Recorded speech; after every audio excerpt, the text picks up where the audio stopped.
మరి కూడికకి వస్తేనే కదా మనం మేలు పొందుతాం. ఆరాధన ముఖ్యమే. ఆరాధన అయిన తర్వాత వాక్య కూడిక కూడా చాలా ప్రాముఖ్యమైనది. అంటే ఇది ఎక్కువ అది తక్కువ అని కాదు, కానీ ప్రతిదీ కూడా దేవుని వాక్యం ద్వారా దేవుడు మనతో మాట్లాడతాడు. సరే, మరి నేను కొంచెం సాక్ష్యం చెప్పి వాక్యం చెప్తాను. టైం చెప్పాడు కదా, 8 నిమిషాలు మాట్లాడాలో, అంటే అంతకంటే ఎక్కువ మాట్లాడడం. మేము పెద్దవాళ్ళు అయిపోయాం కాబట్టి ఇక తక్కువే మాట్లాడతాను. కాబట్టి నేను ఇక్కడ 2004 నుంచి 2009 వరకు ఇండియన్ ఓవర్సీస్ బ్యాంకులో పనిచేశాను. ఏ కేటర్ అనేది అనవసరం, పనిచేసినప్పుడు ఇక్కడ 3-4 సంఘాలు ఉన్నాయి కదా, అంటే మన ఫెలోషిప్ సహవాసాలు. ఏ సహవాసానికి వెళ్ళాలని 2003 అప్పుడు అనుకున్నారు. 2004 అనుకుని ప్రార్థన చేస్తాం, ప్రభువా ఎక్కడికి వెళ్ళాలి నడిపించండి. ఇక్కడ ట్రాన్స్ఫర్ రాకముందు నుంచే ప్రార్థన చేస్తున్నాం. మరి సేవకులు అది చెప్పారు, ఇక్కడ చెప్పారు, అక్కడ చెప్పారు. అయినా దేవుని చిత్తం ప్రాముఖ్యమైంది. దేవా, నీ చిత్తం ఏదో, నీ చిత్తానుసారంగా మాకు నడిపించండి, మాకు మంచి సహవాసాన్ని అనుగ్రహించమని ప్రార్థన చేశాం. ప్రార్థన చేసే దేవుడు ఆశ్చర్యకార్యాలు చేశాడు, అద్భుతాలు చేశాడు. మరి మిస్పా సంఘానికి వెళ్ళమని, ఇంకా 3-4 సంఘాలు ఉన్నాయి కదా ఇక్కడ, వెళ్ళమని దేవుడు నాకు తెలియపరిచాడు.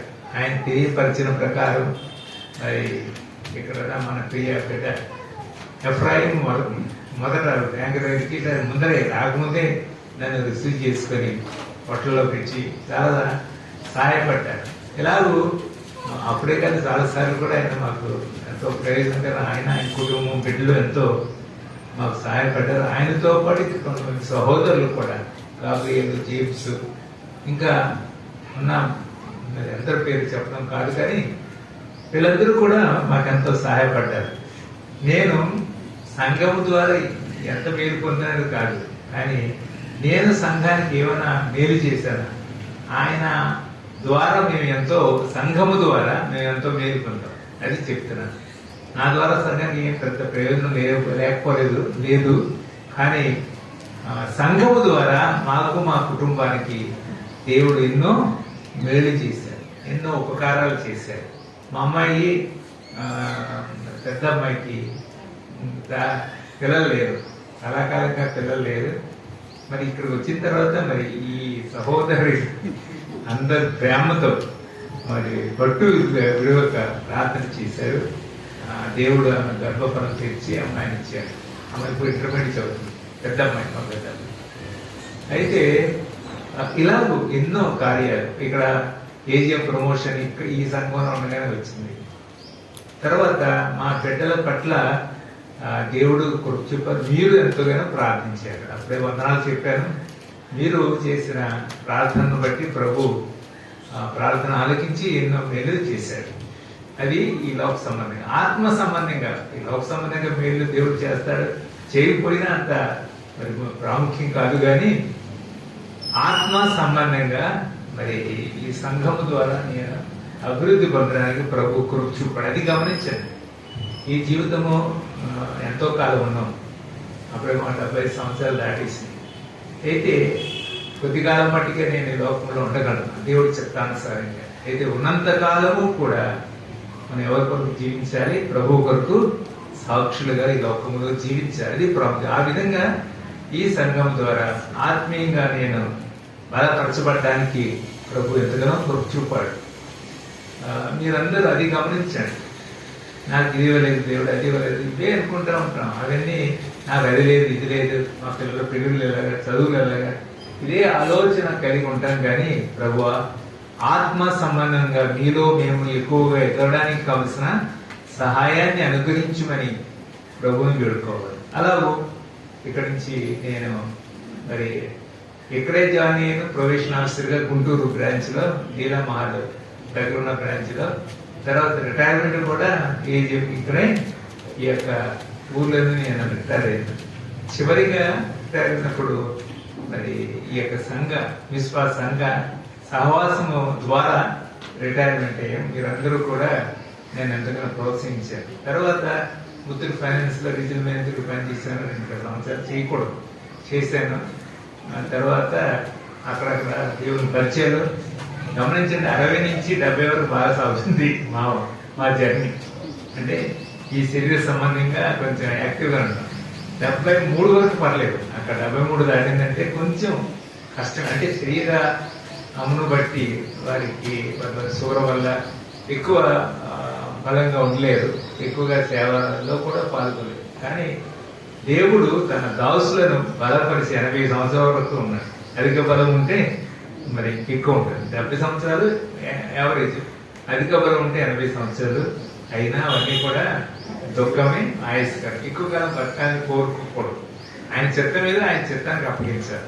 కాబట్టి ప్రభుత్వ ప్రియ సహోదరులు, అలాగూ ఇక్కడి నుంచి ట్రాన్స్ఫర్ వైజాగ్ వెళ్ళాం. గత 15 సంవత్సరాలుగా వైజాగ్ నుండి ఆయా ప్రాంతాలు వెళ్ళి ప్రభు పరిచర్యలో సాగుతున్నాం. అంటే అప్పుడప్పుడు ప్రభు కృప చూపుతున్నాడు. తర్వాత ప్రాముఖ్యమైనది ఏంటంటే ఇక్కడ మరి మా సంఘం చాలా పెద్ద సంఘమే, చాలా బాగా వర్ధిల్లిన సంఘమే. కానీ మీకు దేవుడు ఎంత చక్కటి మందిరాన్ని ఇచ్చాడు. దేవుడికి స్తోత్ర. మాకు మందిరం లేదు, కోట్లు ఉన్నాయి. ఎప్పుడప్పుడు మేము ఎవరైనా ఆలోచించారు దేవుడి పరిచర్య కొరకు ఎక్కువగా, సేవకుడి కొరకు ఎక్కువ ఇవ్వాలని అనుకుంటూ ఆ సేవలో ముందు సాగుతున్నాం. యొక్క మా సంఘం కొరకు ప్రార్థన చేయండి. వైఎంసీఏ సంఘం అని చెప్తారు బ్రదర్ అసెంబ్లీ. ప్రార్థించండి. ప్రభు చిత్తమైతే స్థలం ఇచ్చి మందిరం కట్టుకోవడానికి చూస్తే ఓకే, లేకపోయినా పర్వాలేదు. ప్రభుని స్థుతిస్తాం. ప్రభుని మరి ఎక్కువగా ఇతరులకు మా సంఘం ప్రయోజనకరంగా ఉండాలని మేము కోరుకుంటా ఉంటాం వైజాగ్లో. అట్లాగే దేవుడు కృప చెప్తున్నాడు. ఇంకా చెప్పాల్సినవి లేదు. నాకు 3 పిల్లలు కదా, 2 అమ్మాయిలు 1 అబ్బాయి. పెద్ద అమ్మాయికి 2 పిల్లలు, ఓ పాప ఇక్కడ పుట్టింది. 2వ అమ్మాయికి 2 పిల్లలు, పాప బాబు. ఆ ప్రిసిల్లా మీకు అందరికి చాలా మంది తెలిసి ఉండొచ్చు. ఇక్కడ ఉంది ప్రిసిల్లా. ఇక్కడి నుంచి వెళ్ళిన తర్వాత MBBS అయింది. తర్వాత MD కూడా ఇప్పుడు చదువుతుంది కాకినాడలో. దేవుడు కృప. దేవుడు మనం నమ్మకంగా ఉన్నట్లయితే బిడ్డలను కూడా దేవుడు ఎంతగానో మరి ఆశీర్వదించేవాడు ఉన్నాడు. వాళ్ళని కూడా ఆ పాప కూడా ప్రభు పరిచర్యలో సాగుతుంది. అంటే సండే స్కూల్ పరిచర్య, సంఘ పరిచర్యలో సాగుతుంది. కాకినాడ చదువుతా అక్కడికి కూడా ప్రార్థించండి. ఎంబడి చేస్తుంది అంకాలజీ అని, రేడియేషన్ అంకాలజీ, క్యాన్సర్ సంబంధించిన కోర్సులో ఆవిడ చదువుతుంది. తర్వాత వాళ్ళ తమ్ముడు MS చేస్తున్నాడు అమెరికాలో. ఆ యొక్క డానియల్, ఆ యొక్క కూడా ప్రార్థన చేయాలి. ఇంకా మా కుమారుడు ఉన్నాడు కదా, అతనితో ఎక్ట్రో ఫార్మసిటికల్ సీనియర్ మేనేజర్గా పనిచేస్తున్నాడు ప్రభాకర్. వాళ్ళకు ఒక కుమారుడు, వాడు బీటెక్ చేస్తున్నాడు. ఇది మా యొక్క కుటుంబ నేపథ్యం. ఆంటీయా? ఆంటీ గారి గురించి మర్చిపోతా ఉన్నాను ఎందుకో. దేవుడు మా యొక్క జీవితంలో అనేక, అసలు మాకు అందరికీ దేవుడు తర్వాత she the main backbone. మా కుటుంబానికి అందరికి కూడా ఆవిడ వెన్నెముక లాంటి. చెప్పాలంటే ఆవిడ ఎంతో కష్టపడి మాకు అందరికి సేవ చేసింది.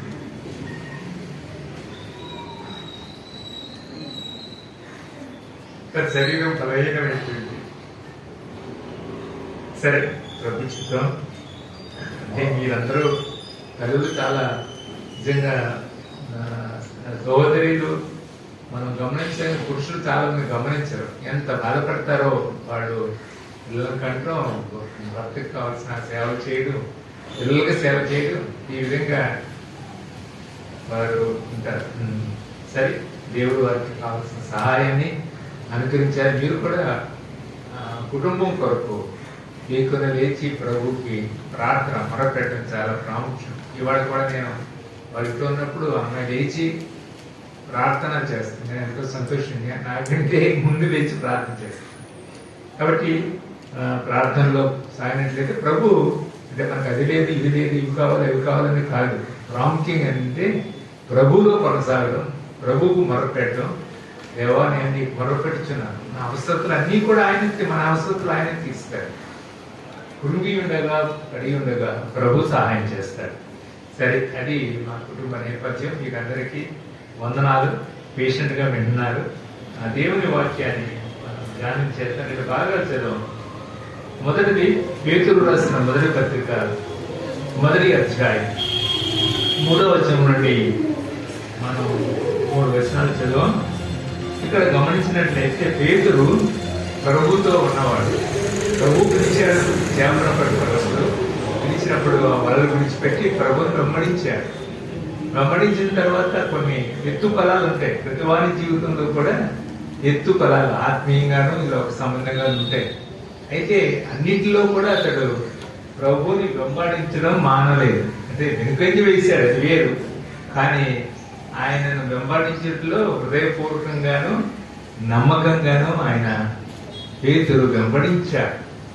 వెంబడించడం మాత్రమే కాదు, ఆయన దేవుని యొక్క ఆత్మశక్తిని పరిశుద్ధాత్మతో నింపబడిన వాడే. దేవుని యొక్క పరిచర్యలో ముందు కొనసాగిన వాడిగా ఉన్నాడు పేతురు. ఏంటి, పేతురు చదువు లేదు, ఏమీ లేదు, పెద్ద జ్ఞానం లేదు. అయినప్పటికీ కూడా మన ఈ లోక సంబంధమైన జ్ఞానాన్ని, ఈ లోక సంబంధం MA PhD ఇవి మనం ఎక్కువగా తలుచుకుంటాం. వాళ్ళు బాగా చెప్తారు, వాళ్ళకి అదేం కాదు. దేవుడు తన ఆత్మ చేత నింపబడిన ప్రతి ఒక్కరిని ఆయన వాడుకునేవాడుగా ఉండాలి. మొట్టమొదట ఆత్మ నడుపుదల కొరకు ప్రార్థన చేయాలి. ప్రభువా, నేను కనపడాలి, నేను బాగా చెప్పాలి, నేనని చాలా అనుకుంటాను. అది కాదు. ప్రాముఖ్యమైనది ఏంటంటే పరిశుద్ధాత్మ నడుపుదల కొరకు ప్రార్థన చేసి, ప్రభువా నీ వాక్యం చెప్పడానికి, మరి సంఘానికి అందించడానికి ఈ సహాయం దయచేయమని వేడుకోవాలి. పేతురు అట్లానే ఏమీ లేదు, కానీ వారు యేసుతో కూడా, పేతురు యోహానుల ధైర్యాన్ని చూసినప్పుడు యేసుతో కూడా ఉండిన వారని అక్కడ ఉన్న వారందరూ కూడా గుర్తెరిగారు. కాబట్టి ప్రభుతో ఉండడం, ప్రభు కొరకు జీవించడం, ప్రభు కొరకు సాక్ష్యం ఇవ్వడం ఇది చాలా ప్రాముఖ్యమైనది. పేతురు అదే చేశాడు. చేసిన తర్వాత దేవుడు ప్రభువైన యేసుక్రీస్తు వారి శిలువ ఉన్నప్పుడు దగ్గరగానే ఉన్నాడు. కొంచెం దూరంగా వెంబడించాడు, తర్వాత దగ్గరగా వచ్చాడు. ఇలాగూ కొన్ని తోడుపాట్లు ఉన్నాయి. అయినప్పటికీ కూడా నమ్మకంగా ప్రభుని సేవించిన పేతురుగా మనం చూస్తాం. ఆ పేతురు 2 పత్రికలు రాశాడు. మొదటి పత్రిక, 2వ పత్రిక.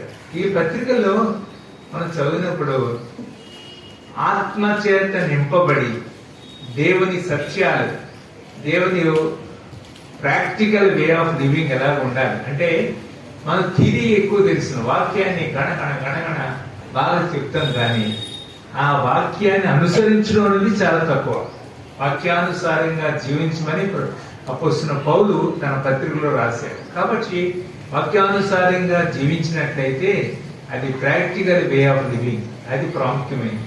పేతురు తన 2 పత్రికలో మీరు ఒకసారి చదివినట్లయితే ఈ లోకంలో ఎలాగో జీవించాలి, ప్రభుని మన జీవితం ద్వారా ప్రభుని ఎలా మహిమపడుతుంది. నేను మాట్లాడుతున్నాను, ఆ గోడ వరకు పడితే అవతల నా మాట వెళ్ళదు. కానీ మనం ప్రభు కొరకు నమ్మకంగా జీవించినట్లయితే ఆ సాక్ష్యం ఎంతో మంది పొంది, అంటే ఆ సాక్ష్యం ద్వారా మేలు పొందుతారు. కాబట్టి ప్రాక్టికల్ గా అక్షరానుసారం కాదు, కానీ ఆత్మానుసారంగా ముందు కొనసాగాలి. ఇక్కడ రాయబడిన ఈ పేతురు పత్రికలో నేను చదివిన లేఖన భాగంలో ఆయన శ్రేష్టమైన విషయాలు ఆయన తెలియపరిచాడు. మనం ఆరాధనలో కూడా ప్రభువుని ఆరాధించాం, స్తుతించాం, ఆయన మన కొరకు చేసిన ఘనకార్యాన్ని.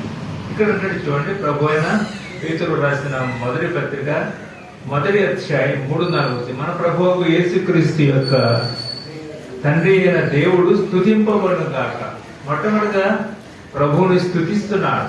మన ప్రభు అయిన యేసుక్రీస్తు, ఆయన మన ప్రభు. ఎవరైతే యేసు ప్రభు నమ్ముకుంటారో ఆయన వారికి ప్రభు అయి ఉన్నాడు. క్రీస్తును మీ హృదయమునందు ప్రభువుగా మీరు ప్రతిష్ఠించుకోండి. యేసు ప్రభువుని, క్రీస్తు ప్రభువుగా మీరు హృదయాల్లో ఏం చేయాలంటే ప్రతిష్ఠించుకోవాలని ఈ పేతురు రాసిన పత్రికలను మనం చూస్తాం. కాబట్టి ఆయన మన ప్రభు. ఆ దేవుడు చూడండి, హృదయమునందు 3వ అధ్యాయంలో ఆ మాటలు ఉంటాయి. 3వ అధ్యాయం 15-16 వచనాల్లో చూసినట్లయితే కలిసి ఉంటాయి. మధ్య భాగాన్ని చదువుతాం. ఈ హృదయమునందు క్రీస్తును ప్రభువుగా ప్రతిష్ఠించుడి. అంటే దాని అర్థం ఏంటంటే, మనము యేసు ప్రభువుని నమ్మిన తర్వాత మన చిత్తం కాదు, ప్రభు అంటే మన చిత్తం నెరవేర్చిన ఆ ప్రభు చిత్తాన్ని మనం నెరవేర్చే వారంగా ఉంటారు. ప్రభువుగా ప్రతిష్ఠించుకొనుడి అని చెప్తున్నాడు. తర్వాత నన్ను ప్రతిదీ నేను వివరించాల్సిన సమయం లేదు, కానీ కొన్ని విషయాలు మీకు తెలియపరుస్తాను. ఇక్కడ స్తుతింపబడును గాక. ఎందుకు స్తుతించాలి మన ప్రభు అంటే అక్కడ రాస్తారు, మృతులలో నుండి క్రీస్తు తిరిగి లేచుట వలన జీవముతో కూడిన నిరీక్షణ మనకు కలుగునట్లు అని అంటాడు. మృతుల్లో నుండి యేసుక్రీస్తు తిరిగి లేచుట. ఒకసారి నేను వైజాగ్ లో స్టేట్ బ్యాంక్ ఆఫ్ ఇండియా వాళ్ళు చిన్న కాన్ఫరెన్స్ పెట్టుకున్నారు. వారు ఆ రోజు క్రిస్మస్ అనుకుంటా దేవుని వాక్యాన్ని వినాలని వాళ్ళు ఆశపడ్డారు. హిందూస్ వాళ్ళందరూ ఉన్నారు. అయితే వారందరికీ సువార్త ప్రకటించాలని దేవుడు నన్ను ప్రేరేపించాడు. వారు పిలిచి వెళ్ళాను. వెళ్ళినప్పుడు మన ప్రభు అయిన యేసుక్రీస్తు యొక్క గొప్పతనాన్ని గూర్చి, the unique personality of Jesus Christ, అనగా ఆయన ప్రత్యేకమైన జీవితాన్ని గూర్చి, ఆయన పుట్టుక, జీవితము, మరణము, తిరిగి లేచుట, ఇవన్నీ సంగతులు వారు ఒక్కడొక్కటి వివరించినప్పుడు ఆయనకు మించిన దేవుడు మరి ఒకడు లేడు. ఆయనే నిజమైన దేవుడు, నిత్య జీవమై ఉన్నాడు. ఆయనే సర్వాధికారి అయిన దేవుడై ఉండి నిరంతరము స్తోత్రార్హుడై ఉన్నాడు, బలవంతుడైన దేవుడు. ఈ ప్రభువుని గురించి అలాగలగు హెచ్చించినప్పుడు ఇంత గొప్పవాడని ఈ దేవుడని కొంతమంది వచ్చి వాడు అడిగారు. నిజమే, మన దేవుడు గొప్పవాడు, అందరికంటే గొప్పవాడు, అన్నింటిలోనూ గొప్పవాడు. సాహస కార్యాలు చేస్తాడు, గొప్ప కార్యాలు చేస్తాడు, అద్భుత కార్యాలు చేస్తాడు, ఆశ్చర్య కార్యాలు చేసేవాడు. ఇంతమందిని కట్టడానికి ఈ యొక్క సంఘానికి సరిపోతుందా? కానీ దేవుడు తన కృప చొప్పున అద్భుతమైన రీతిగా మీకు సహాయము అనుగ్రహించాడు. అందును బట్టి ప్రభువుని స్తుతిస్తున్నాం. ఇక్కడ అంటాడు, మన ప్రభు యేసుక్రీస్తు యొక్క తండ్రి యొక్క దేవుడు స్తుతింపబడును గాక అని. ఎందుకట? ఆయన మృతుల్లో నుండి యేసుక్రీస్తు తిరిగి లేచాడు. ఆయన చనిపోయాడు. నేను చిన్నప్పుడు ప్రభు నమ్ముకోలేదు, హై స్కూల్లో చదువుకున్నప్పుడు యేసుక్రీస్తు నేడు లేచాను హల్లెలూయా అని పాట పడతామని తిరిగేవారు గ్రామాల్లో. యేసుక్రీస్తు నేడు లేచా అని నేను అప్పుడు నాకు ఏం తెలియదు, కానీ నాకు అనుమానం వచ్చింది. యేసుక్రీస్తు నేడు లేచాడని ఎక్కడుంది? ఏం లేదు కదా. యేసుక్రీస్తు ఎప్పుడు లేచాడు? నాడు లేచాడు. నాడు ఆయన ఈ లోకానికి వచ్చి 2000 సంవత్సరాల తర్వాత ముందు తను తాను అర్పించుకొని చనిపోయి సమాధి చేయబడి మృత్యుంజయుడు తిరిగి లేచాడు. ఆ గొప్పతనం. ఆయన తిరిగి లేవకపోతే మనం ఎవరిని ఆరాధిస్తాం? అందుకని సజీవుడైన మన ప్రభు ఆయన తిరిగి లేచుడు ద్వారా, అది అంటాడు చూడండి, మృతుల్లో నుండి యేసుక్రీస్తు తిరిగి లేచాడు.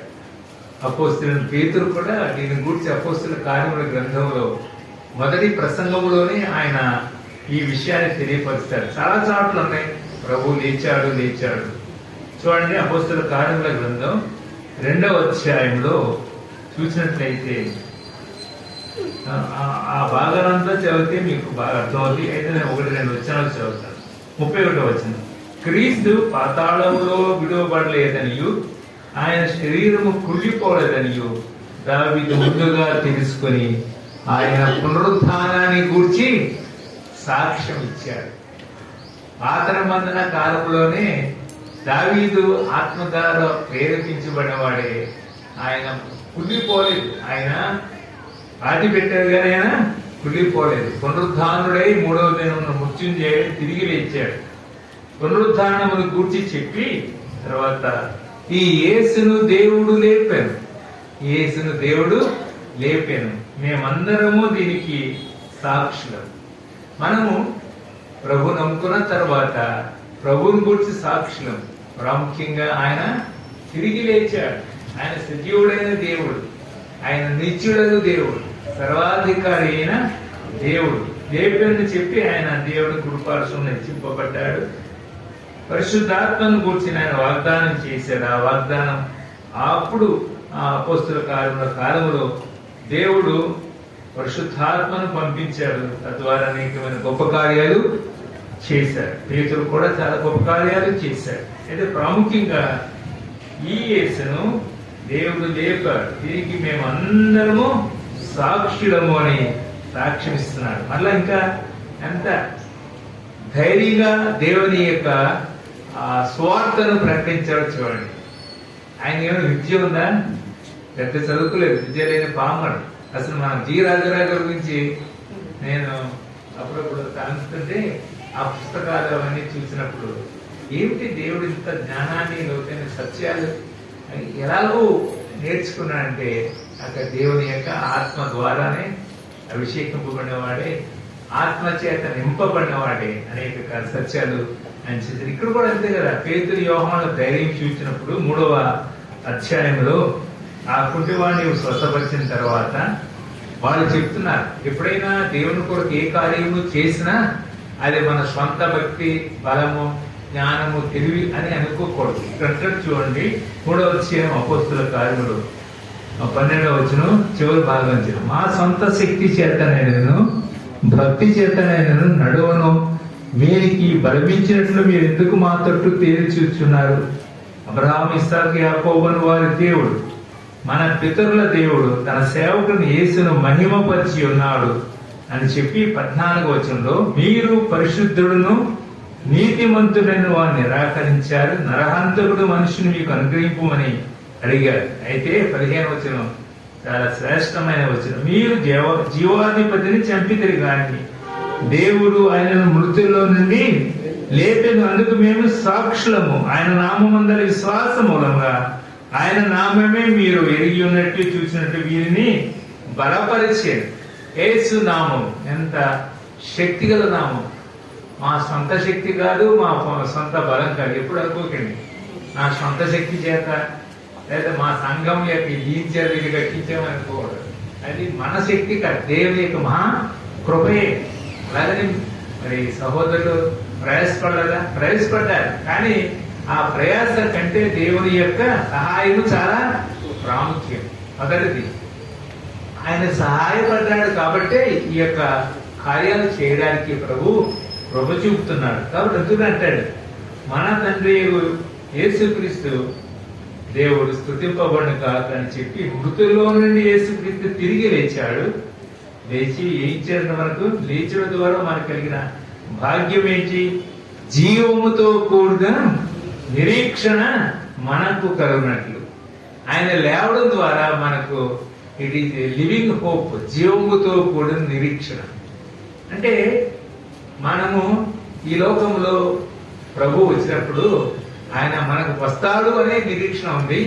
వచ్చిన తర్వాత మనం తీసుకుని వెళ్తాడనే నిరీక్షణ కలిగిన వారంగా దాన్నే జీవముతో కూడిన నిరీక్షణ. అపోస్తలుడైన పౌలు తీతుకు రాస్తూ ఆయన ఇలాగ తెలియపరుస్తాడు, మహాదేవుడిని మన రక్షకుడు యేసుక్రీస్తు మహిమ గల ప్రత్యక్షత కొరకు ఎదురు చూస్తున్నాడు. అంటే ఆయన వస్తున్నాడు, మన ప్రభు వస్తున్నాడు.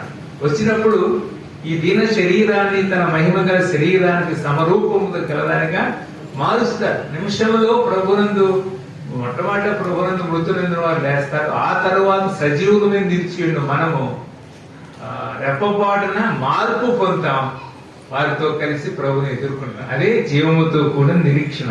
ఈ లోకంలో ఉన్న వారందరూ అంటారు, చచ్చిపోతే ఎక్కడో కూడా మన ఏమైపోతాం మనకు తెలియదు. అంటే ఈ లోకంలో ఉన్నంత వరకు హుమరకేమో చెప్తాడు, తిను త్రాగు సంతోషించు.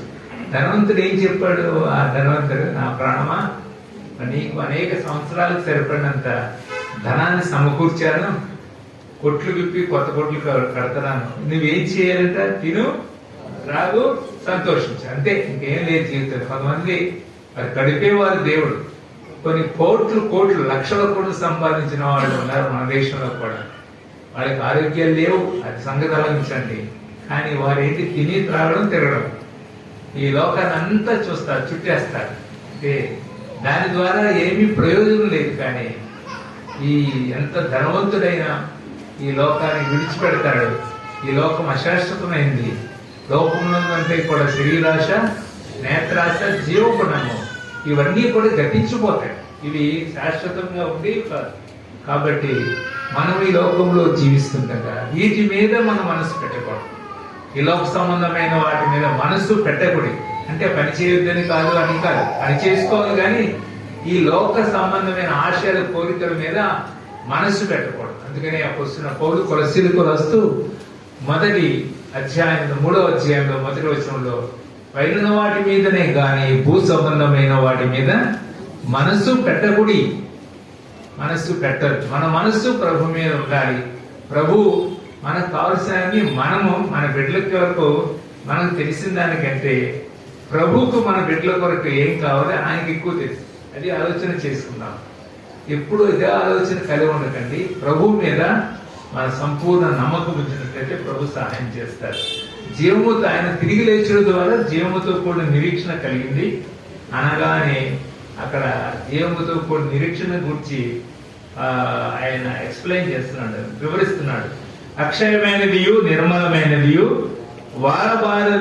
వాడబారనిదియునైన స్వాస్థ్యము మనకు కలుగునట్లు. అది ఆ జీవముతో కూడిన నిరీక్షణ అంటే అనగా అని ఆయన మనకు కలుగునట్లు అనే 2-3 చోట్ల ఈ వచనాల్లో మనం చూస్తాం. అక్షయమైనది, క్షయమైపోది కాదు, నిర్మలమైనదియు వాడబారని నిరీక్షణ స్వాస్థ్యము మనకు. స్వాస్థ్యము అంటే ఈ లోకంలో మన తల్లిదండ్రులు మనకు స్వాస్థ్యాలు విడిచిపెట్టి చెప్తారు. ఇది ఎప్పుడు కూడా కొంతకాలం మట్టిగా ఉంటాయి. ఆ స్వాస్థ్యాలు పోతాయి. ఈ లోపల మనం ఉండగానే పోతాయి. మా తల్లిదండ్రులు, మా అమ్మమ్మ వాళ్ళు కొంత ఆస్తి ఇచ్చారు, ఆస్తి మేము అమ్మేశాం. ఇవన్నీ కూడా ఈ స్వాస్థ్యాలు ఉండవు. ఎక్కువ కాలం కాదు, ఉండే ఉండవు కొంతకాలం అయిన తర్వాత. అయితే వీటన్నిటికంటే ఏంటంటే అక్షయమైన స్వాస్థ్యం, అది క్షయమైపోతుంది, నశించిపోయింది కాదు, నిర్మలమైనది. ఆ స్వాస్థ్యం అట దేవుడిచ్చే స్వాస్థ్యం. అది నిర్మలమైనది, వాడబారినది. ఇవన్నీ వివరించాలంటే సమయం లేదు, కానీ దేవుడు ఈ పేతురు రాసిన ఈ పత్రికలో జీవముతో కూడిన నిరీక్షణను రాసి దాన్ని వివరిస్తూ ఎలా రాస్తున్నాడు. అక్షయమైనది, నిర్మలమైనది, వాడబారనిదియునైన స్వాస్థ్యం మనకు కలిగినట్లు. ఆ స్వాస్థ్యం నాదే, పరలోకమైన భద్రపరిచాడు నా కొరకు. నేను ఈ లోకాన్ని విడిచిపెట్టిన తర్వాత, అయితే ప్రభు వచ్చిన తర్వాత ఆ స్వాస్థ్యాన్ని దేవుడు మాకు అనుగ్రహిస్తాడు. అందుకని ఆయన అంటాడు, నేను మీకు స్థలము సిద్ధపరచ వెళుచున్నాను, నేను స్థలములో మీరు ఉండులాగా. గొప్ప స్వాస్థ్యం. నేను మరలా వచ్చి నేను మిమ్మల్ని తీసుకుని వెళ్తాను. 14వ అధ్యాయం యోహాను సువార్త. ఆయన వస్తాడు మరలా. యేసు ప్రభు తిరిగి లేచిన ప్రభు తండ్రి కుడిపార్శ్వం ఇప్పుడు ఏం చేస్తున్నాడు? కూర్చుని మన కొరకు విజ్ఞాపన చేస్తున్నాడు. ఆ నిరీక్షణ అసలు అది మర్చిపోయాం. ప్రభు యేసుక్రీస్తు వారు నా కొరకు ఏం చేస్తున్నారు? ఇప్పుడు ఈ లోకములో ఉండగా ఆయన మనకు తన ప్రాణాన్ని పెట్టాడు, సమాధి చేయబడ్డాడు, తిరిగి లేచాడు, తండ్రి వద్దకు వెళ్ళి అక్కడ 40 దినాలు కనపడ్డాడు. అనేకమైన సూచక్రియలు, మహిమకరమైన కార్యాలు చేసి తండ్రి దగ్గర కూర్చుండి మన కొరకు ప్రతి వారి కొరకు ఆయన విజ్ఞాపన చేస్తున్నాడు. తన పిల్లల కొరకు మరలా తిరిగి రాయన్నాడు. 2 ప్రత్యక్షతలు తీతుకు రాస్తూ అపోస్తలుడైన పౌలు 2 ప్రత్యక్షతల గురించి చెప్తారు. ఎపీరియన్సెస్ అంటారు ఇంగ్లీష్ లో. మొదటి ప్రత్యక్షత కృపా ప్రత్యక్షత. సకల మనుషులకు రక్షణకరమైన దేవుని కృప ప్రత్యక్షమైంది. రక్షణకరమైన దేవుని కృప అంటాడు. ఆయన కృపా సత్య సంపూర్ణుడిగా మన మధ్య నివసించింది. అది ఎందు వాక్యము ఉండిన వాక్యము దేవుడు, ఎందుండిన వాక్యము దేవుడై ఉన్నాడు. ఆ వాక్యము శరీరధారిగా, అందుకనే కాలము పరిపూర్ణమైనప్పుడు తన కుమారుని లోకానికి శరీర రీతిగా పంపించాడు. అదే కృపా ప్రత్యక్షత. కృపా సత్య సంపూర్ణుడిగా మన మధ్య నివసించాడు. 2వ ప్రత్యక్షత అదే వచనంలో చూస్తాడు. చదువుదామా? తీతుకు రాస్తూ పౌలు రాసిన శిబిరమాట. సమస్త మనుషులకు రక్షణకరమైన దేవుని కృప ప్రత్యక్షమై మనం భక్తిహీనతను, ఇహలోక సంబంధమైన 2:11-12 వచనాలు, దురాశలను విసర్జించి శుభప్రదమైన రక్షణ. అక్కడేమో జీవముతో, పేతురు పత్రికలో జీవముతో కూడిన నిరీక్షణ అన్నాడు. ఇక్కడ శుభప్రదమైన నిరీక్షణ నిమిత్తం. అమ్మో, శుభప్రదమైనది, లివింగ్ హోమ్, జీవముతో కూడిన నిరీక్షణ. ఈ నిరీక్షణ శుభప్రదమైనదని తెలియపరుస్తాడు. కాబట్టి అనగా మహాదేవుడు మన రక్షణ యేసుక్రీస్తు మహిమ యొక్క ప్రత్యక్షత. ఇది మహిమా ప్రత్యక్షత అనగా గ్లోరియస్ అపియరెన్స్. యేసు ప్రభు వస్తాడు, మహిమలో వస్తాడు, మహిమ శరీరముగా మారుస్తాడు. ఎంత ఇవన్నీ తలస్తున్నప్పుడు ఆత్మ సంబంధంగా ప్రభువా ఈ లోకంలో మీ కొరకు ఎలాగో జీవించాలి అనేది అవి నేర్పుతారు. అక్కడ రాస్తాడు ఎలా జీవించాలంట, ఎదురు చూస్తూ ఆ ప్రత్యక్షత కొరకు ఎదురు చూస్తాం. ప్రభు ఆ జీవముతో కూడా నిరీక్షణ కొరకు ఎదురు చూస్తున్నాం. ఈ నిరీక్షణ మహిమగా ప్రత్యక్షత గురించి ఎదురు చూస్తున్నాం. శుభప్రదమైన లివింగ్ హోప్ అంటాడు. దీంట్లో ఎదురు చూస్తూ ఈ లోకంలో ఎలా బతకాలట, ఆయన ప్రత్యక్షత కొరకు ఎదురు చూడాలి. ఈ లోకంలో స్వస్థ బుద్ధితోనూ నీతితోనూ భక్తితోనూ బ్రతుకుచుండవలని మనకు బోధిస్తుంది. కృప ప్రత్యక్షమై ఎలా జీవిస్తున్నాం మనం ఈ లోకంలో, నీతిగా జీవించాలి, భక్తిగా జీవించాలి. అంతేకాకుండా ఆయన ఇంకా మూడవది స్వస్థ బుద్ధి. థ్యాంక్ యూ అమ్మా. స్వస్థ బుద్ధితో జీవించాలి. అంటే అసలు స్వస్థ బుద్ధే సరిగ్గా లేకుండా మనం జీవిస్తే జీవితాలు మంచివి కాదు. గమనించండి, దేవుని వాక్యాన్ని, దేవుని సన్నిధికి వస్తున్న మీరందరూ ధన్యులే. ఆయన వచ్చిన మనము లోకములో దేవుని వాక్యము ద్వారా హెచ్చరించబడుతున్నాం. స్వస్థ బుద్ధితో నీతితోను భక్తితో ఈ లోకంలో బ్రతుకుచుండవాలని ఆ కృప ప్రత్యక్షమే మనకు బోధ చేస్తుంది. కృప బోధ చేస్తుంది, దేవుడు మనకు బోధ చేస్తున్నాడు. కాబట్టి అలాగూ జీవించడానికి ప్రభు తన కృపను మన పట్ల కనపరుస్తాడు. ఇక్కడ అక్షయమైనది అని చూసాం. పేతురు రాసిన మొదటి పత్రిక, తన విశేష కనికరం చొప్పున మరలా మనను ఆయన జన్మింప చేశాడు అని మనం చూస్తున్నాం. ఆయన మరలా జన్మ అంటే నూతన జన్మ, నూతన సృష్టి. ఎవడెన్నో క్రీస్తునందు ఉన్నాడో వాడు నూతన సృష్టి, పాతవి గతించినవి. ఇక్కడ ఒకటి సంగతి తెలియపరచాలి. చాలా మంది ప్రభు నమ్ముకుంటారు, మంచిదే, సొంత రక్షకుడు అంగీకరిస్తారు.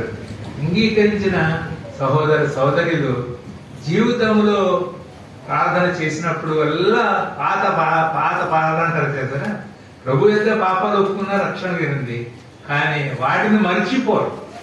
నేను నా చిత్తానుసారంగా మీ అతిక్రమాలన్నింటినీ తుడిచివేశాను, మిమ్మల్ని వాటన్నిటిని కూడా కడిగి వేశాను, కానీ ఇవి జ్ఞాపకం చేసుకుంటూ మరలా ఆ పాత జీవితం గురించి ఎంతో దుఃఖిస్తా ఉంటారు. అసలు ప్రార్థన మొదలెడితే చాలు కొంతమంది ఇంకా దుఃఖం వచ్చేస్తా ఉంటారు. ఏదైనా కొన్ని అకేషన్స్ రావడాలు వేరే సంగతి, కానీ అలాగూ మరి ఎందుకంటే ఇంకా పాప జీవితంలోనే ఉన్నారేమో అని అనిపిస్తారు. అలా కాకుండా ప్రభువు నా పాపాలు క్షమించాడు, నేను ప్రభువు బిడ్డను. ఏదైనా తెలియక పొరపాటు చేస్తే క్షమాపణ ఉంది, కానీ దాంట్లో నిలిచి ఉండకుండా ప్రభు యొక్క క్షమాపణ పొంది ముందుకు కొనసాగాలి అని రాస్తూ తర్వాత మీరు చూడండి, రక్షణకరమైన దేవుని కృప ఇక్కడ ప్రత్యక్షమైందని చెబుతూ వాడబారని స్వాస్యము మనకు పరలోకంలో మనకు అనుగ్రహించాడు. ఆ స్వాస్యాన్ని గురించి వివరించాల్సిన సమయం కాదు, కానీ తర్వాత ఇంకో మాట చెప్పాడు చూడండి, 15వ వచనం, కడవరి కాలమందు బయలుపరచబడు సిద్ధముగా ఉన్న రక్షణ మీకు కలిగినట్లు విశ్వాసము ద్వారా దేవుని శక్తి చేత కాపాడబడు మీ కొరకు ఆ స్వాస్యము పరలోకమందు భద్రపరచబడి ఉన్నది. అది మనకు సంతోషం. నాకు స్వాస్యం ఉంది, దేవుడు నాకు స్వాస్యాన్ని అనుగ్రహిస్తున్నాడు. ఆ స్వాస్యము జస్ట్ లైక్ వచ్చిపోయింది కాదు, కానీ దేవుడు నా కొరకు పరలోకములో ఆ స్వాస్యాన్ని ఏం చేశాడట, హీ హాస్ కెప్ట్ ఇట్, భద్రపరిచాడు. ఆ స్వాస్యం కొరకు భద్రపరిచాడు. ఒకప్పుడు ఈ లోకాన్ని విడిచిపెట్టిన తర్వాత మనము దానిలో ప్రవేశిస్తాం. ఆ స్వాస్యములో మన కొరకు భద్రపరచబడిన ఇదే నిరీక్షణ, ఇదే క్రైస్తవ నిరీక్షణ అనేది చాలా గంభీరమైనది. ఇంకా చాలా సంగతులు ఉన్నాయి దాంట్లో. అయితే ఇక్కడ మనం గమనించవలసింది ఏంటంటే, ప్రభు మనకు అనుకరించిన నిరీక్షణ, ఇది నిరీక్షణ ఇచ్చాడు ప్రభు నమ్మిన వారికి. రోమా పత్రికలో 10వ అధ్యాయం 9వ వచనంలో, యేసు ప్రభు అని నీ నోటితో ఒప్పుకొని 10:9, దేవుడు ఆయనను మృతుల్లో నుండి, ఇతను ప్రపంచమంతా ఇదే మాట్లాడుతున్నారు, యేసు ప్రభు లేచాను, యేసు ప్రభు లేచారు, ఎప్పుడో లేచారు, ఆయన లేచాడు, తన కార్యాలన్నీ చేసి సమాప్తి చేసి వెళ్ళిపోయాడు. అయితే యేసు ప్రభు అని ఆయన నమ్మిన వారు, యేసు ప్రభు అని నమ్మి దేవుడు ఆయనను మృతుల్లో నుండి లేచారని నీ హృదయముందు విశ్వసించిన ఎడల నీవేమవుతావంట? రక్షింపబడుతావు. నీవు రక్షింపబడదు అంటే యేసు ప్రభు మృతుల్లో నుండి లేచి తండ్రి యొద్దకు వెళ్ళుట ద్వారా ఎవరైతే నమ్ముతారో వారికి కలిగేది మొట్టమొదటి భాగ్యము రక్షణ భాగ్యం. అన్నిటికంటే ప్రాముఖ్యమైనది ఈ లోకంలో రక్షణ అనగా ప్రభు నమ్ముకోవడం. ప్రభు నమ్ముకొని ఆయన విశ్వాసం నుంచి పాప క్షమాపణ పొందడం. దీనికి మించిన భాగ్యం మరొకటి లేదు. తన అతిక్రమాలకు పరిహారం నందినవాడు, తన పాపాలకు ప్రాయశ్చిత్తం నందినవాడు ధన్యుడు. దేవుని చేత నిర్దోషి అని అనుకున్నవాడు ధన్యుడని మనము కీర్తన గ్రంథంలో మనం చూస్తాం 32వ అధ్యాయంలో కీర్తనలో. కాబట్టి ప్రియ సహోదరులారా, ప్రభు నమ్మాడు అంటే ఆయన మృతులో నుండి లేచిన ద్వారా కలిగే గొప్ప భాగ్యం ఏంటంటే రక్షణ. రక్షణ భాగ్యాన్ని ప్రభు విశ్వాసం. ఆయన మృతుల్లో నుండి ఎవరికి ఆరాధన చేస్తాం? ఇందాక బిడ్డ చక్కగా ఆ ప్రభువుని గురించి చెప్పాడు. ఆయన శ్రమలు, ఆయన మరి లోకంలో అనేక మంది ఆయన చూస్తూ తలలు ఆడించారు. ఇవన్నీ మనం గమనించినప్పుడు నా కొరకు ప్రభు తను దాని శ్రమలు పొందాడు అని మనం గమనిస్తాం. అయితే ఆ ప్రభువుని నమ్మిన వారికి ఆయన రక్షణ భాగ్యం ఇస్తాడు. అది మర్చిపోవద్దు. నాకు రక్షించాడు, నేను ఆయన పెట్టాను, ఆయన కొరకు నేను ఈ లోకం తర్వాత చెప్తాను. కాబట్టి మనం ఈ లోకంలో ఆయన కొరకు జీవించడానికి ప్రభు. రెండవదిగా చూసినట్లయితే ఇక్కడ నిరీక్షణ అనుగ్రహించాడు. అనగా రక్షించబడిన వారికి ఒక నిరీక్షణ ఉంది. ప్రభు వస్తాడు, నన్ను తీసుకుని వెళ్తాడు, నేను మార్చబడతాను, ఆయనతో ఉంటాను, ఆయనతో సదాకాలం ఉంటాం. మనకు తెలిసిన భాగమే. ఒక మాట చదివి తెస్సలోనికీయులకు రాసిన పత్రికలో అపోస్తలుడైన పౌలు ఎంతో తేటగా ఆ మాట తెలియజేస్తాడు. చూడండి 4వ అధ్యాయంలో మనకు తెలిసిన భాగమే. మళ్ళా సందర్భానుసారంగా తీస్తున్నాం. 4వ అధ్యాయంలో 13 నుంచి రాసినట్లయితే, సహోదరులారా నిరీక్షణ లేని రక్షించబడిన వారికి నిరీక్షణ ఉంది. ఏ నిరీక్షణ? శుభప్రదమైన నిరీక్షణ, జీవముతో కూడిన నిరీక్షణ. ప్రభు వస్తాడు, నన్ను తీసుకుని వెళతాడు, ఇదేనా శరీరాన్ని మారుస్తాడు, ఆయన నా కొరకు సిద్ధపడిన స్వాస్థ్యంలో నేను ప్రవేశిస్తాను. ఇవన్నీ నిరీక్షణ. నిరీక్షణలో చాలా సంగతులు ఉన్నాయి. ఇక్కడ చూడండి, నిరీక్షణ లేని ఇతరులు దుఃఖపడకండి అని చెప్తూ, ఎవరైనా చనిపోయినట్లయితే, నిద్రించినట్లయితే తెలియకుండా నాకు ఇష్టం యేసు మృదు పొంది తిరిగి లేచానని మనము నమ్మిన అదే ప్రకారము యేసునందు నిద్రించిన వారిని దేవుడు ఆయనతో కూడా వెంట పెట్టుకుని వస్తాడు అని చెబుతూ ఆమె మొట్టమొదటి ఎవరు వెళ్తారంటే ఆర్భాడంతోనూ ప్రధాన దూత శబ్దముతోనూ దేవుని బోధతోనూ పరలోకము నుండి ప్రభు దిగి వచ్చును. క్రీస్తునందుండి మృతులైన వారు మొదట లేస్తారు. మనకంటే వారి ధనియులు, ప్రభువును నిద్రించిన వారు ధనియులు. చాలా మంది అనుకుంటారు వాళ్ళు ఏదో పాపం చేస్తారు, తింటారు, త్వరగా వెళ్ళిపోయారు. అదేం కాదు, అది వేరే సంగతి. కానీ క్రీస్తునందుండి మృతులైన వారు మొదట లేస్తారు, వారే ధనియులు. అందుకని ప్రకటన గ్రంథంలో కూడా మనం చూస్తున్న క్రీస్తునందుండి మృతులు ధనియులు అని రాస్తాడు. ఇక్కడ చూడండి, అలా రాసి మళ్ళా మాట అంటాడు, ప్రభువైన యేసు తన పరిశుద్ధులందరితో వస్తాడు. మన తండ్రి అయిన దేవుని ఎదుట మీ హృదయములను పరిశుద్ధత ఎందు, అది 3వ అధ్యాయంలో ఉంది. తర్వాత ఇక్కడ 4వ అధ్యాయంలో క్రీస్తునందుండి మృతులైన వారు మొదట లేస్తారు, ఆ మీద సజీవులమై నిలిచిండు మనము వారితో కూడా ఏకముగా ప్రభువును ఎదుర్కొనడానికి ఆకాశ మండలమునకు మేఘముల మీద కనుగొన. అంటే మనం వెళ్తామంటే ఇలా ఈ శరీరంతో వెళ్దాం. ఆయన ఏం చేస్తాడు? మహిమా శరీరములు ధరించుకొని, అదే మహిమా ప్రత్యక్షత వస్తాడు. మన ఈ దేహ శరీరాన్ని తన మహిమ గల శరీరానికి సమరూపము గలదానిగా మారుస్తాడు. తర్వాత మనము సదాకాలము ప్రభువుతో ఉంటాం. ఇది మన నిరీక్షణ. ఏంటి? కొద్ది కాలం ఈ లోకంలో ఉంటాం, ఈ లోకాన్ని విడిచిపెట్టిన ప్రభు నమ్మిన వారు సదాకాలం ప్రభుతో ఉంటాం.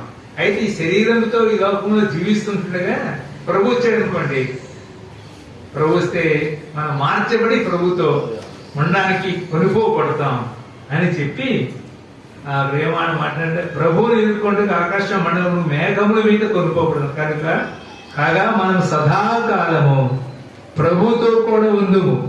ప్రభుతో సదాకాలం. అమ్మ ఇక్కడ ప్రభు నమ్మని వారు ఎవరు ఉంటే ఓకే, ప్రేమగా ప్రభు నామాన్ని బట్టి నీకు తెలియపరిచేది ఏంటంటే సదాకాలం ప్రభుతో ఉండడానికి ఇష్టపడతావా, లేక సదాకాలము అగ్ని ప్రభు నమ్ముకున్నట్లేదు ఏముంది, అగ్ని గంధకులతో పాటు గుండంలో పాలు పొందాలి. అక్కడ ఉండడానికి ఇష్టపడతావా, ఇక్కడ ఉండడానికి ఇష్టపడతావా? ఇప్పుడు చేతులెత్తం అంటే రెండో దానికి అందరూ చేతులెత్తారు, ప్రభుతో ఉండడానికి ఇష్టపడతాం అంటారు. కానీ ఈ లోకంలో సదాకాలం ప్రభుతో ఉండాలని ఆ నిరీక్షణ, ఆశ, ఆ యొక్క మరి శుభప్రదమైన నిరీక్షణ, జీవంతో కొన్ని నిరీక్షణ కలిగిన వారంగా జీవిస్తున్నాం, దేవుని స్తుతిస్తున్నాం. అయితే ఈ లోకంలో ప్రభు నమ్మకుండా చనిపోయినట్లయితే అక్కడ ఉన్న సదాకాలం అగ్నిగుణంలో ఉంటాం. ప్రభు నమ్ముకోండి, ప్రభు ఎందుకు విశ్వాసం ఉంచండి, ప్రభు కొరకు ఎదురు చూడాలి. అదే అంటాడు. అందుకే ఈ మాటల చేత మీరు ఒకరినొకరు ఏం చేయాలట, ఆదరించుకోవాలి. Let us comfort one another with these words. తర్వాత ఇంకొక వచనం చూపిస్తాను. యోహాను సువార్త పత్రికలో అక్కడ ప్రభు రాకడను గురించి తెలియజేసే మాట ఒకటి ఉంది, అది చదువుదాం. 3వ అధ్యాయంలో చాలా మంచి మాట. యోహాను మొదటి పత్రిక 222వ పేజీ, 3వ అధ్యాయం మొదటి 3 వచనాలు చదువుతాను. మనము దేవుని పిల్లలమని పిలువబడినట్లు తండ్రి మనకి ఎట్టి ప్రేమను అనుగ్రహించానో చూడండి. నిజంగా మనం దేవుని పిల్లం, we are the children of God. నిజండి, ఇప్పుడు ముఖేష్ అంబానీ ఉన్నాడు, లక్షల కోట్లకు అధికారి. అయితే వాళ్ళ కుమారుడు అనిపించుకోవడానికి వాళ్ళ కుమారులు ఎంతో సంతోషిస్తారు. అయితే వాళ్ళ చిన్న కుమారుడు ఉన్నాడు పాపం, ఈ మధ్యన పెళ్లి కూడా అన్ని కుదిరి, కానీ అతనికి అనారోగ్యముతో ఉన్నాడు. ఏ తిన్నా అతనికి సరిపడదు, చాలా నీరసం అనుకుంటాడు. నా తండ్రి ఇంత ఉన్నాడు. ఆ తండ్రి ఈ లోపలికి ఇచ్చే గొప్పవాడు, ఆయన అతనికి ఏమీ స్వస్థత ఇవ్వలేడు. అంటే మన తండ్రి ఎటువంటి వాడు కాదు, నిన్ను స్వస్థపరిచి పోవాను నేనే. ఎన్ని ఇబ్బందులు, కష్టాలు, శరీర సంబంధమైనవి ఉన్నప్పటికి కూడా దేవుడు మనకు అన్ని రకాలుగా సహాయం చేసి స్వస్థపడతారు. ఇక్కడ చూడండి, ఆయన ప్రియులారా, ఇప్పుడు మనం దేవుని పిల్లలమై ఉన్నాం, మనం ఇంకా ఏమవుతామో అది ఇంకా ప్రత్యక్షపరచబడలేదు. కానీ ఆయన ప్రత్యక్షమైనప్పుడు, ఇందాక కూడా చెప్పాను, ప్రభు ప్రత్యక్షం కాబోతున్నాడు. ఆయన వచ్చి నన్ను తీసుకుని వెళ్తాడు అని ఎదురు చూసే వారికి ఇక్కడ చూడండి, ఆయన ఉన్నట్టుగానే ఆయన్ని చూస్తాం, ప్రభుని చూస్తాం. ఆయన ఎలా ఉన్నాడో అలా చూస్తాం. ఆయన వచ్చినప్పుడు మనం అంటాడు అక్కడ, ఆయన వచ్చినప్పుడు ఆయన ఎందుకు ఈ నిరీక్షణ పెట్టుకున్న ప్రతి వాడును ఆయన పవిత్రుడై ఉన్నట్టుగా తను పవిత్రులుగా చేసి కొనును. అంటే పవిత్రులుగా ఉండడానికి, ఈ లోకంలో జీవించడానికి, పవిత్రులుగా జీవించాలి చేసుకుంటాడు. అంటే పవిత్రతను కాపాడుకుని, ఇది ప్రాముఖ్యత. యేసు ప్రభు వస్తున్నాడు, ఆయనను తీసుకుని వెళ్తాడు, ఆయనతో నేను ఉంటాను, సదాకాలం ఆయనతో ఉంటాను అనే ఈ నిరీక్షణ పెట్టుకున్న ప్రతి వాడు ఆయన పవిత్రుడై ఉన్నట్టుగా తను పవిత్రుడుగా. ఇది యవనస్తులారా, యవన బిడ్డలారా, ఇష్టానుసారంగా ప్రభు నమ్ముకుని జీవించడం కాదు, ప్రభు కొరకు జీవించేవారు పవిత్రంగా ఈ లోకంలో జీవించాలి. ఇది చాలా ప్రాముఖ్యమైనది. ఆయన పవిత్రుడు. ఈ మధ్య సెల్ ఫోన్స్ ఎక్కువ, చేతిలోనే అపవిత్రమైన అంతా ఉంటారు. కాబట్టి ఏది చూడాలి, ఏది చూడాలి. ఇదివరకు టీవీలు ఉండేవి, టీవీలో సీరియల్స్ అయ్యారు ఇయ్యని ఇష్టం వచ్చినట్టు చూస్తారు, కూడా చూస్తున్నారు అనుకోండి. అయితే దాని ద్వారా మనకి ఎంతవరకు ప్రయోజనం, ఏమి చూడాలి అది గమనించుకుని చూడాలి. మొబైల్స్ చెడ్డవని అనట్లేదు, కానీ మొబైల్స్ లో ఏవి చూడాలో ఏవి చూడకూడదు అని ఏం చేయాలంటే గమనించుకొని పవిత్రతను కాపాడుకోవాలి. ప్రభునందు ప్రియ సహోదరులారా, దేవుడు మనకు ఇచ్చిన ఈ మంచి ఈ జీవితాన్ని, God has given only one life, ఒకే జీవితం ఇచ్చాడు. ఈ జీవితాన్ని మంచిగాను మార్చుకోవచ్చు, చెడ్డగాను మార్చుకోవచ్చు. మంచిగా ప్రభు కొరకు పవిత్రత కాపాడుకుంటూ పరిశుద్ధత ఎందును ఘనత ఎందును తమ తమ ఘటాన్ని, ఈ ఘటం ఏంటో కొత్త ఈ ఘటం, దీని గురించి అన్ని వీటి గురించే మనం చేస్తాం. కానీ ఘటాన్ని కాపాడుకోవడం అనేది నేర్చుకోవాలి, పవిత్రతను కాపాడుకోవాలి. ఆయన పరిశుద్ధులైన ప్రకారం రాస్తారు కదా 3వ అధ్యాయంలో, మీరు ఉన్నట్టుగానే ఆయన చూస్తారు కనుక ఆయనను పోలి ఉంటారు. ఆయన యందు ఈ నిరీక్షణ, శుభప్రదమైన నిరీక్షణ, జీవంతో కూడిన నిరీక్షణ, ప్రభు స్థాయి నిరీక్షణ, మహిమగల నిరీక్షణ కలిగిన వాడు యోహాను పత్రిక 3వ అధ్యాయంలో 3వ వచనం, పెట్టుకునే ప్రతి వాడును ఆయన పవిత్రుడైనట్టుగా తను పవిత్రుగా కాపాడుకుంటాడు. కాబట్టి ప్రభునందు ప్రియ సహోదరులారా, ఆయన తిరిగి లేచాడు అంటే మరలా వస్తాడనే ఆ నిరీక్షణ ఉంది, అంతే కదా. మృతుల్లో నుండి తిరిగి లేచిన యేసుక్రీస్తు వారు జీవముతో కూడిన నిరీక్షణ మనకు అనుగ్రహించాడని మనం చూస్తున్నాం. మరి ఒక భాగాన్ని నేను చదివాను. యోబు గ్రంథంలో యోబు తన స్నేహితుడు దానికి జవాబిస్తూ అంటాడు. చూడండి, యోబు గ్రంథంలో ఆయన పరిశుద్ధాత్మ ద్వారా ప్రేరేపించబడిన వాడే 19వ అధ్యాయం కదా. ఈ 19వ అధ్యాయంలో ఆయన చెప్పిన మాట అక్కడ నటన ఉంది. చదువు నేను చదవనా? సజీవుడనియు తరువాత నేను ఎరుగుదునంటాడు. చూడండి, ఈయన ఎంత నిరీక్షణ కలిగి జీవిస్తున్నాడు. నా విమోచకుడు ప్రభువైన యేసుక్రీస్తు నిన్ను విమోచించాడు, నన్ను విమోచించాడు, మనందరినీ విమోచించాడు. అమూల్యమైన రక్తం ద్వారా కడిగాడు, కొన్నాడు, పరిశుద్ధపరిచి కొన్నాడు, తనకు స్వాస్థ్యముగా చేసుకుని కొన్నాడంటే మనం ఆయన స్వాస్థ్యం కదా. ఆయన మనను తన స్వాస్థ్యంగా చేసుకున్నాడు, మన కొరకు పరలోకములో స్వాస్థ్యాన్ని సిద్ధపరుస్తున్నాడు. కాబట్టి అంటాడు, నా విమోచన, is my redeemer, my redeemer, నా విమోచకుడు అని చెప్పు. సజీవుడు, అది ప్రాముఖ్యంగా, నా విమోచకుడు సజీవుడు. ఆయన మృతులు లేడు, నా కొరకు చనిపోయిన నా దేవుడు సజీవుడు, మృత్యుంజయుడే తిరిగి లేచాడు. అందుకని అపోస్తలుడైన పౌలు చెప్తాడు, కొరింథీయులకు రాసిన మొదటి పత్రిక 15వ అధ్యాయం 3వ వచనంలో ఏం చెప్తాడు? నాకు ఇవ్వబడిన ఉపదేశాన్ని ముఖ్యమైనది కాదు తీసారు. ఇప్పుడు ఈ బైబిల్లో ముఖ్యమైనది కానీ మానేసి ఆయన నాకు ఇవ్వబడిన ఉపదేశాన్ని మీకు అప్పగించాను. అదేమనగా లేఖనముల ప్రకారము క్రీస్తు మన పాపముల నిమిత్తం మృతి పొందాను, సమాధి చేయబడను, లేఖనముల ప్రకారం 3వ దినమున లేపబడింది. ప్రభు యొక్క సువార్త అంతా కూడా ఈ యొక్క వచనంలో ఉంది. ఆయన మన కొరకు ఈ లోకానికి వచ్చాడు. యేసు ప్రభు ఆయన మృతి పొందాడు నా పాపముల కొరకు, మరలా లేఖనం ప్రకారం 3వ దినమున లేపబడ్డాడు. కాబట్టి ఆ ప్రభు నన్ను ఆయన ఏం చేశాడంటే విమోచించాడు. తరువాత ఆయన భూమి మీద నిలిచినాడు. అంటే 2వ రాకడను గురించి కూడా యోబు పరిశుద్ధాత్మ చేత నింపబడిన వాడే ఆ సత్యాన్ని మనకు తెలియపరుస్తున్నాడు. పవిత్ర గ్రంథమైన బైబిల్ మించిన గ్రంథం మరలా ఈ లోకంలో ఎక్కడా లేదండి. సూక్ష్మాతి సూక్ష్మమైన సత్యాలు ఒక గ్రంథంలో రాయబడ్డాయి. ఎవరైనా చంపితే పాప అంటారు, కానీ ద్రోహి అని అంటే పాప అంటారు. తర్వాత శ్రీదేవి మోహం చూపుతూ చూస్తేనే పాప అని దేవుని గ్రంథంలో రాయబడింది. ఎంత సూక్ష్మాతి సూక్ష్మమైన అనగా హృదయములో తలంపు అనేది పవిత్రంగా ఉండాలి. అది అలా ఉన్నప్పుడే ప్రభు కొరకు జీవించేవారు ఇంకా పరిశుద్ధంగా జీవించగలరు. నా చర్మం చీకిపోతాడు, భూమి మీద వస్తాడు, నిలుచునంటే ఆయన వస్తాడని నేను ఎరుగుదును. ఆ యోగు గారికి తెలుసునట మన ప్రభు వస్తాడని. తర్వాత ఇలాగ నా చర్మం చీకిపోయిన తర్వాత చర్మముతోనే శరీరముతోనే నేను ఆయనను చూస్తాను, మరలా ఎవరునూ కాదు, నా మటుకు నేనే ఆయనను చూచెదను అన్నాడు. నా దేవుని నేనే చూస్తాను. ఈ శరీరం కాదు, మహిమ గల శరీరంతో ప్రభుని చూస్తాను. అమ్మా, ప్రభుని చూడాలని కోరికుందా? ప్రభుతో ఉండాలి శాశ్వత కాలం సదాకాలం అని కోరిక నీకుందయ్యా ఉంటే యేసు ప్రభు అని నీ నోడుతో ఒప్పుకొని దేవుడు ఆయన మృతుల్లో హృదయం ముందు విశ్వసించినట్లయితే నీవు రక్షించబడతావు. ఈ పేతురు రాసిన పత్రికలోని గంభీరమైన సత్యం. నేను ఇంకా 1-2 సత్యాలు సంగతులు చెప్పి మనం అవుతాం. ఇక్కడ పేతురు చెప్తారు కదా, నేను ప్రభు కొరకు నేను జీవిస్తున్నాను. అయితే లోకంలో మనం జీవిస్తుండగా 2 రకాలు. ప్రభు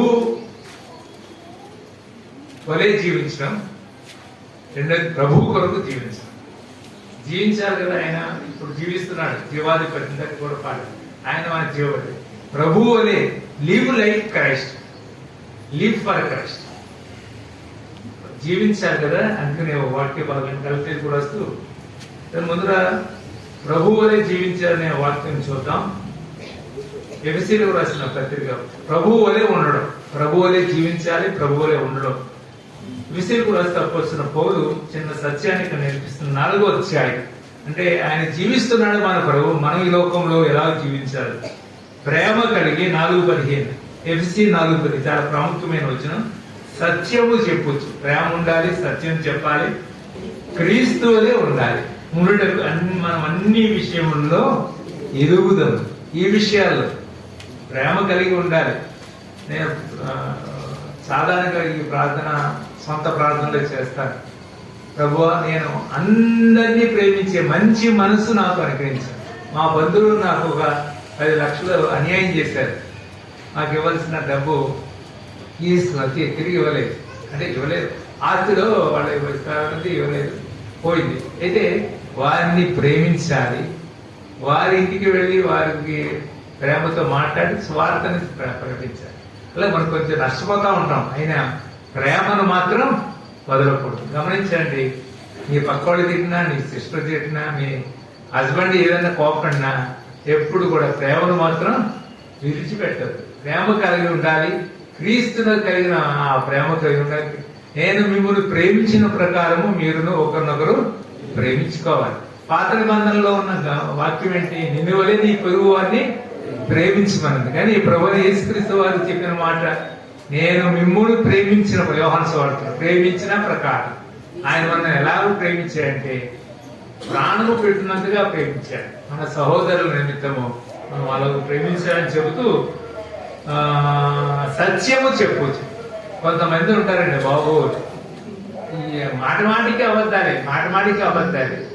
ఏంటో అది దేవుని వాక్యానికి, దేవుని బిడ్డలకు అది సరైంది కాదు. అసలు అబద్ధమే సత్యమే చెప్పాలి. మనం సత్యము కలిగి జీవించాలి. ఆయన సత్యము, నేనే మార్గము సత్యము జీవనై ఉన్నాను అని చెప్పేవాడు మన ప్రభు. సత్యము చెప్పుచు క్రీస్తు వలె ఉండడానికి మనము అన్ని విషయంలో క్రీస్తు వలె ఉండాలి.